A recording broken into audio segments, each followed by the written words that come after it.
ಮುಖ್ಯಮಂತ್ರಿ ಸಿದ್ದರಾಮಯ್ಯ ಅವರು ರಾಜೀನಾಮೆ ಕೊಟ್ಟಿದ್ದಾರೆ. ಮುಂದಿನ ಮುಖ್ಯಮಂತ್ರಿ ಇವತ್ತಿನ ಸಿಎಂ ಈಗಾಗಲೇ ಮೊನ್ನೆ ನಾನು ಮಾಧ್ಯಮದಲ್ಲಿ ಗಮನಿಸಿದಂಗೆ ರಾಜೀನಾಮೆ ಅಕ್ಸೆಪ್ಟ್ ಆಗಿದೆ. ಮೊನ್ನೆ ರಾಜ್ಯಪಾಲರು ಬಂದು ಅಕ್ಸೆಪ್ಟ್ ಮಾಡ್ಕೊಂಡಿದ್ದಾರೆ. ಸೊ ನಮ್ಮೆಲ್ಲರಿಗೂ ಶಾಸಕರಿಗೆ ಮಾಹಿತಿ ಬಂದಿದೆ, ಶಾಸಕರ ಆಫೀಸ್ಗೆ ಲೆಟ್ರು ಬಂದಿದೆ. ಏನು ಅವತ್ತೇ ಬ್ರೇಕ್ಫಾಸ್ಟ್ ಮೀಟಿಂಗಲ್ಲಿ ನಾನು ಕೂಡ ಮಾಧ್ಯಮದಲ್ಲಿ ಕಂಡ ಹಾಗೆ ನಾನು ರಾಜೀನಾಮೆ ಹೈಕಮಾಂಡ್ ಸೂಚನೆಯಂತೆ ರಾಜೀನಾಮೆ ಕೊಟ್ಟಿದ್ದೇನೆ. ಇದು ಸುಮಾರು ದಿವಸದಂಗೆ ಬೂದಿ ಕೆಂಡದ ಇದಂತೆ ಆಗ್ತಾ ಇತ್ತು, ಸುಮಾರು ವರ್ಷದಿಂದ ಆಗ್ತಾ ಇತ್ತು ಇದು. ಹಾಗಾಗಿ ಹಾಪಾಪ ಪೀರಿಯಡ್ ಏನು ಇಬ್ಬರಿಗೆ ಮಾತುಕತೆ ಆಗಿತ್ತಂತೆ, ಅದ್ರ ಬಗ್ಗೆ ನಮ್ಗೇನು ಮಾಹಿತಿ ಇಲ್ಲ. ಬಟ್ ಈ ಸಂದರ್ಭದಲ್ಲಿ ನಾನು ಹೈಕಮಾಂಡ್ ಸೂಚನೆ ಮೇರೆಗೆ ರಾಜೀನಾಮೆ ಕೊಟ್ಟಿದ್ದೀನಿ ಅಂತ ಒಂದು ಮಾತು ಹೇಳಿದ್ದಾರೆ. ಸೊ ಖಂಡಿತವಾಗ್ಲೂ ರಾಜೀನಾಮೆ ಕೊಟ್ಟು ಮುಂದಿನ ಸಿಎಂ DKC ಅಂತ ಕೂಡ ಅನೌನ್ಸ್ ಮಾಡಿದ್ದಾರೆ. ಸೊ ಇದು ಎಲ್ರಿಗೂ ಕರ್ನಾಟಕ ರಾಜ್ಯದಲ್ಲಿ ಗೊತ್ತಿರ್ತಕ್ಕಂಥ ವಿಷಯನೇ. ಇದು ಮುಂದಿನ ಸಿಎಂ DKC ಅಂತ ಹೇಳಿದ್ದಾರೆ. ಸೊ ಮುಂದಿನ ಸಿಎಂ ಅನ್ನು ಕೂಡ ನಾವು ಏನು 224 ಜನ ಶಾಸಕರು ಕೂಡ ನಮ್ಮ ಸಿಎಂಗೋಸ್ಕರ ವೇಟಿಂಗ್ ಅಲ್ಲಿ ಇದೀವಿ. ಯಾರು ಸಿಎಂ ಅಂತ, ಆ ಸಿಎಂ ಬಂದು 2 ವರ್ಷಗಳಲ್ಲಿ ನಮ್ಮನ್ನೆಲ್ಲ ಗಮನಿಸಿ, ಎಲ್ಲ ಕ್ಷೇತ್ರವನ್ನ ಗಮನಿಸಿ ಅಭಿವೃದ್ಧಿಗೆ ಒತ್ತು ಕೊಡ್ತಾರೆ ಅನ್ನೋ ಆಸೆ ಇಟ್ಕೊಂಡಿದೀವಿ. ಆಸೆ ತಕ್ಕಂಗೆ ಏನ್ ಮಾಡ್ತಾರೆ ಅಂತ ನಾವು ಕಾದು ನೋಡ್ಬೇಕು.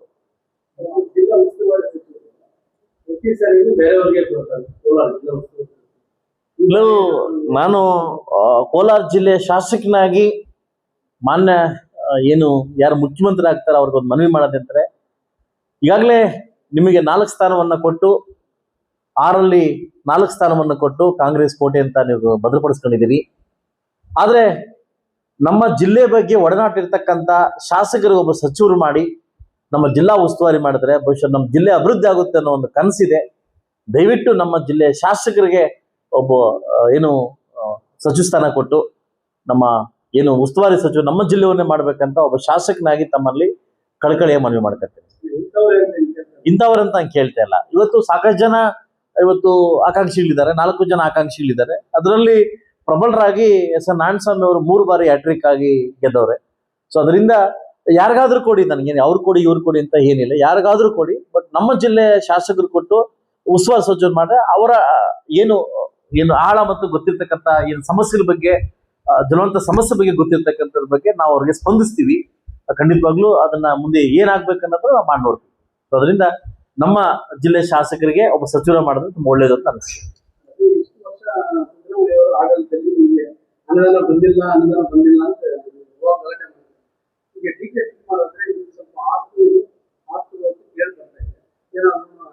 ನನಗೆ ಯಾರು ಆತ್ಮರಲ್ಲ, ಯಾರು ಆತಾತ್ಮರು.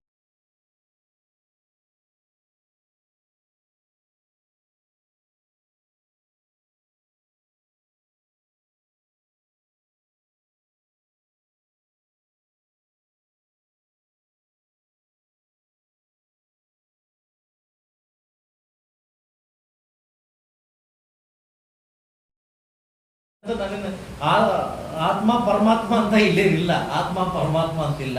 ಮತ್ತು ಯಾರು ಚೆನ್ನಾಗಿ ಕೊಟ್ರೆ ಅವ್ರಿಗೆ ಒಳ್ಳೇದಾಗ್ಲಿ ಅಂತ ಬಯಸ್ತೀನಿ. ಸೊ ಖಂಡಿತವಾಗ್ಲೂ ನನಗೊಂದು ಆಸೆ ಇದೆ. ಈಗಾಗಲೇ ಸಿದ್ದರಾಮಯ್ಯರು ಮಾತು ಕೊಟ್ಟಿದ್ರು ನಮಗೆ 8,000 ಕೋಟಿ ನಾನು ಬೇರೆ ಕಡೆ ಅಂದರೆ ನಿಮ್ಮ ಇದಕ್ಕೋಸ್ಕರ ಎತ್ತಿಟ್ಟಿದ್ರಿ, ಎಲ್ಲ ಶಾಸಕರು ಕೊಡ್ತೀವಿ ಅಂತ ಕೂಡ ನಮ್ಗೆ ಹೇಳಿದ್ರು. ಖಂಡಿತವಾಗ್ಲೂ ಹೇಳಿದ್ರು. ಮೇ ಆದ ತಕ್ಷಣ ಕೊಡ್ತೀವಿ ಅಂತ ಹೇಳಿದ್ರು. ಬಹುಶಃ ಬಂದ ಕೂಡಲೇ ಸಿಎಂ ಬಂದ ತಕ್ಷಣ DKC ಕೊಡ್ತಾರಂತ ನಂಬಿಕೆ ಇದೆ. ಒಂದು 100 ಕೋಟಿ ಕೊಟ್ಟರೆ ಎಲ್ಲ ಶಾಸಕರು ಬದುಕಿರ್ತೀವಿ ಅನ್ನೋ ನಂಬಿಕೆ ಇದೆ. ಅಭಿವೃದ್ಧಿಗೋಸ್ಕರ ನೋಡೋಣ. ನಮ್ಮ ತಾಲೂಕು ಬದುಕೊಬೇಕು, ಮೇನ್ ನಮ್ಮ ತಾಲೂಕು ಬದುಕೊಂಡು ಒಂದು ರೀತಿ ಇದೆ. ಯಾಕಂದ್ರೆ ಇವತ್ತು ಅಭಿವೃದ್ಧಿ ಕುಂಠಿತ ಆಗ್ತದೆ. ಸೊ ಬಹುಶಃ ತಾವು ಕೊಟ್ಟರೆ ಮುಂದಿನ ದಿವಸ ಒಳ್ಳೇದಾಗುತ್ತೆ ಅಂತ ನನ್ನ ಪ್ರಮಾಣ ವಚನ ಸ್ವೀಕಾರಕ್ಕೆ ಏನಾದರೂ ಹೋಗ್ತಾರೆ? ಇಲ್ಲ, ನಮಗೆ ಪ್ರತಿ ಶಾಸಕರಿಗೂ ಆಹ್ವಾನ ಮಾಡ್ತಾರೆ. ಇವತ್ತಿರ್ತಕ್ಕಂಥ ಬಿಜಿ ಶೆಡ್ಯೂಲಲ್ಲಿ ಈಗಾಗಲೇ ನಾನು ಮತ್ತು ತಹಸೀಲ್ದಾರ್ EO ಕಮಿಷನರ್ ಮೀಟಿಂಗ್ ಕರೆದಿದ್ವಿ.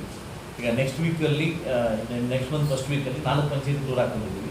ಆ ಪಂಚಾಯತ್ ಇಲ್ಲೆಲ್ಲಂತೆ ಮಾತಾಡಲಿಕ್ಕೆ ನಾನು ಕರೆದಿದ್ದೀನಿ. ಅದರಿಂದ ಇನ್ನು 2 ವರ್ಷಗಳ ಕಾಲ ಯಥೇಚ್ಛವಾಗಿ ನನ್ನ ಕ್ಷೇತ್ರವನ್ನು ಕಾಪಾಡ್ಕೊಳ್ಳೋದು, ಕ್ಷೇತ್ರವನ್ನು ಅಭಿವೃದ್ಧಿಪಡಿಸೋದೇ ನನ್ನ ಧ್ಯೇಯ. ಅದರಿಂದ ನೋಡೋಣ, ಆಹ್ವಾನ ಪಟ್ಟ ಖಂಡಿತ ನಾನು ಹೋಗ್ಬೇಕು. ಬೇಡ ಸಿದ್ದರಾಮಯ್ಯಗೆ ಯಾವ ಸ್ಥಾನ ಕೊಡ್ಬೇಕು ಅನ್ನೋದು ಆ ಸರ್ಕಾರ ಡಿಕ್ಲೇರ್ ಮಾಡಬೇಕು, ಹೈಕಮಾಂಡ್ ಡಿಕ್ಲೇರ್ ಮಾಡಬೇಕು. ಸಿದ್ದರಾಮಯ್ಯಗೆ ಯಾವ ಸ್ಥಾನ ಕೊಡ್ಬೇಕಂತ ನಾನು ಹೇಳಕ್ಕಾಗುತ್ತಾ? ನಾನು ಹೇಳಕ್ಕಾಗಲ್ಲ. ಬರೀ ಹಿರಿಯರು ಮುಸ್ಲಿಗಳು ಒಂದು ಗೌರವ ಇದೆ. ನೀವು ಈಗಲೂ ಮತ್ತೆ ಹೇಳ್ತೀನಿ, ನಾನು ಅದನ್ನು ಟ್ರೋಲ್ ಮಾಡಕ್ಕೆ ಹೋಗ್ಬೇಡಿ. ಯಾಕೆ ಅಂತಂದ್ರೆ ಒಂದು ಗೌರವ ಇದೆ. ಅವರು ಸಿದ್ದರಾಮಯ್ಯ ಯಾರೋ ನಮ್ಮವರು ಇದು ದೇವೇಗೌಡರದ ಬೆಳೆಸಿರ್ತಕ್ಕಂಥ ಇದು. ಅದರಿಂದ ಗೌರವ ಇದೆ. ಎಸ್ ಆರ್ ಬೊಮ್ಮಾಯಿಯವರು JDSನವರು, ಸಿದ್ದರಾಮಯ್ಯನವರು JDSನವರು, ಅದೊಂದು ಗೌರವ ಇದೆ. ಇದೊಂಥರ ಫ್ಯಾಕ್ಟ್ರಿ ಇದ್ದಂಗೆ, ತಯಾರು ಮಾಡ್ತಕ್ಕಂಥ ಫ್ಯಾಕ್ಟ್ರಿ ತಯಾರು ಮಾಡಿ ಆಚೆ ಬಿಡ್ತಕ್ಕಂಥ ಒಂದು ಯೂನಿವರ್ಸಿಟಿ ಇದ್ದಂಗೆ. ಕುಲಪತಿ ಬಂದು ದೇವೇಗೌಡರು ಇದ್ದಾರೆ. ಹಾಗೆ ಒಂದು ಗೌರವ ಇದೆ. ಜಾತ್ಯತೀತ ಜನತಾದಳ ಬಂದವರು ಇವತ್ತು ಮುಖ್ಯಮಂತ್ರಿ ಆಗಿದ್ದಾರೆ, ಒಳ್ಳೆ ಗೌರವದಿಂದ ಕಾಪಾಡ್ಕೊಂಡಿದ್ದಾರೆ. ಅದು ಅತಿ ಹೆಚ್ಚುವಾಗಿ ಇಡೀ ಕರ್ನಾಟಕ ರಾಜ್ಯದಲ್ಲಿ ಹೆಚ್ಚು ರೀತಿಯಲ್ಲಿ ಆಡಿರ್ತಕ್ಕಂಥ ಸಮಯ ಅವ್ರದ್ದೇ ಇದೆ. ಅವರು ಎಷ್ಟು ಬಜೆಟ್ ಮಾಡಿರ್ತಕ್ಕಂಥ ಒಂದು ಗೌರವ, ಅತಿ ಹೆಚ್ಚು ಬಜೆಟ್ ಮಾಡಿರ್ತಕ್ಕಂಥ ಗೌರವ ಇದೆ ಅವ್ರಿಗೆ ಮುಂದಿನ ದಿವಸ ಒಳ್ಳೇದಾಗಲಿ, ಅವ್ರ ಕುಟುಂಬಕ್ಕೆ ಒಳ್ಳೇದಾಗಲಿ ಬಯಸ್ತೀವಿ. Okay ಏನಾಗ್ತಾನೆ bomb